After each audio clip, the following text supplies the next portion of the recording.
हम Nifty bank Nifty पे focus करते हैं, 23,800 ये लगातार बार बार कई हफ्तों से सपोर्ट पे हम फोकस कर रहे हैं, ये टूट जाएगा?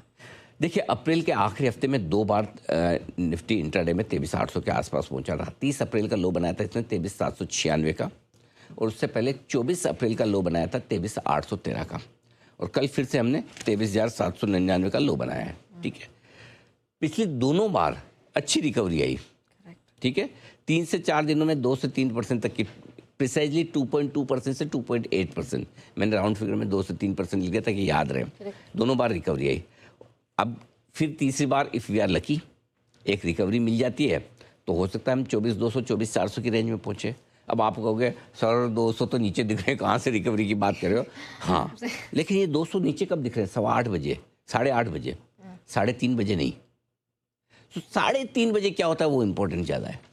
अगर 3:30 बजे हम 23,800 के नीचे बंद होते हैं तब तो रिकवरी की उम्मीद थोड़ी सी कम हो जाएगी। लेकिन अगर गिर गिराकर घूम फिर कर, याद रहे पिछली बार जब ये 13 अप्रैल को हमने 23,555 का लो बनाया था, उस दिन भी क्लोजिंग 23,800 के ऊपर हुई थी। करेक्ट, गिर गिरा के क्लोजिंग ऊपर हो जाना बड़ी बात नहीं है।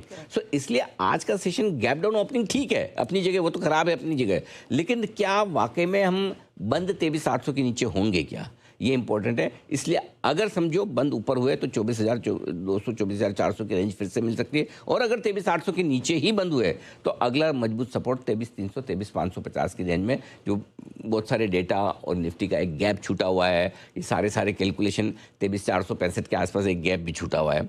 23,300 से 23,550 मल्टीपल सपोर्ट है, ये रेंज आप मानकर चलें। अगर 23,800 के नीचे बंद होते हैं तो वहाँ तक जाना है फिर अपने को, वहाँ पर हम फिर वापस से बेहतर हो जाएंगे। क्लियर है? तो बैंक निफ्टी के लिए भी स्थिति कोई बहुत ज्यादा पॉजिटिव तो है नहीं, इसका अहम बैंक निफ्टी के लिए तो कभी थी नहीं ना पॉजिटिव, कहाँ थी वो तो 54,200 अब आखिरी और बड़ा सपोर्ट लेवल है। अहम सपोर्ट लेवल बैंक निफ्टी का यही है। 13 अप्रैल को 54,356 का लो बनाया था बैंक निफ्टी ने। अगले 5 दिनों में बैंक निफ्टी 5% दौड़ा है, यू वॉन्ट बिलीव इट, लेकिन दौड़ा है 5%। अब फिर 5 मई को 54,221 का लो बनाया है। ठीक है, ट्यूसडे को, पिछले हफ्ते ट्यूसडे को। फिर कल भी आपने 54,360 का लो बनाया, यानी कि इस लेवल के आसपास आकर सपोर्ट ले रहा है। 5 मई में के बाद सीधा 4% दौड़ा है बैंक निफ्टी, सोचो। ठीक है, 13 अप्रैल को जब बनाया 54,350 का लो, 5 दिन में 5% दौड़ा। 5 मई को 54,221 का लो बनाया, अगले 2 दिन में 4% दौड़ा। अब वापस हम नीचे आ गए, 5 से आज 12 मई हो गया। ठीक है, ऐसे में अगर रिकवरी बनती है तो रिकवरी में फिर 56,400 से 57,400 की रेंज में एक बार बैंक निफ्टी जा सकता है। यू नेवर नो, 2,000 पॉइंट क्यों नहीं, आप कर लीजिए। आज भगवान करे कि आज एक ऐसी खबर आ जाए, आजकल में हो गया समझौता, युद्ध खत्म।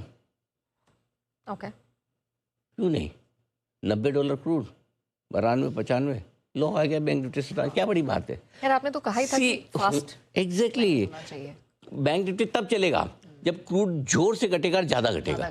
$1-2 घटने में इसको मजा नहीं आता, इसको किक चाहिए $10-15 का। एग्जैक्टली। तो नेवर से नेवर, ये नहीं कहने का कि 57,000 नहीं हो सकता। आप और मैं कौन डिसाइड करने वाले, कल को भाई हो ही जाए। इसी हमेशा ऐसे ही होता है, जब एक्सट्रीम सिचुएशन में ऐसा होता है कि अब तो कुछ नहीं होगा, अचानक से कोई अच्छी खबर आ जाती है ट्रम्प साहब की। करेक्ट। अब ट्रम्प साहब अगर इंडियन मार्केट को फॉलो करें तो हम सपोर्ट पे आ गए, अच्छी खबर आ जानी चाहिए, लेकिन अमेरिकी मार्केट के लिहाज से देखें तो वो रेजिस्टेंस पे पहुंच रहे हैं, तो नेगेटिव खबर आनी चाहिए। यू नेवर नो, हमें नहीं पता खबर कब आएगी, कौन सी आएगी, कैसी आएगी, कहाँ से आएगी, ये किसी को नहीं पता। ठीक है, लेकिन अगर रिकवरी आती तो ये आपका ऊपर का टारगेट, नहीं आई तो नीचे के लेवल देने में मुझे बड़ा डर लगा है। तो मैं सिर्फ एक छोटा सा लेवल यहाँ देना चाहता हूँ कि आज के लिए वो आखिरी सपोर्ट जो है आज का, वो 53,700 54,150 की रेंज में आज का। इसके बाद अगर जरूरत पड़ी तो कल दूंगा, आज मेरा मन नहीं है। नहीं, ठीक है, आई होप ये लेवल ना देना पड़े। क्योंकि देखिए, हम आपको ऑनेस्टली बताऊं, 49,954 ये लेवल आप भूल चुके हैं, क्योंकि वक्त है ना सबसे बड़ा मरहम है, हर गांव भर देता है। यही वो लेवल था जहां से निफ्टी ने बॉटम बनाया, बैंक निफ्टी ने बॉटम बनाया था, और वहां से 57,471 तक की एक रिकवरी दी। 7,400 पॉइंट बैंक निफ्टी दौड़ा है। ये इस फॉल का लो जो बनाया था हमने 49,954, सारे डेटा फीड है, याद है, एआई वाला नहीं है। पूरा याद है। हाँ, भले गांव भर जाए भूल जाए, मैं भूलता नहीं। तो इसलिए क्या है, ये 53,700 के नीचे फिर कहाँ बड़ा सपोर्ट आएगा क्या, मैं बाद में देखूंगा।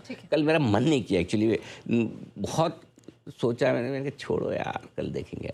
एक बार निफ्टी की वीकली एक्सपायरी निकलने दो, अगर 53,700 के नीचे बंद हुआ तो फिर तो काम करना ही पड़ेगा, देखते हैं। ठीक है। अच्छा सर, एक और पैरामीटर है जिसका जिक्र हम लगातार बार बार शुक्रवार से कर रहे हैं, दैट इज इंडिया विक्स। कल भी बहुत तेजी से भागा है। बिल्कुल एक्सपेक्टेड।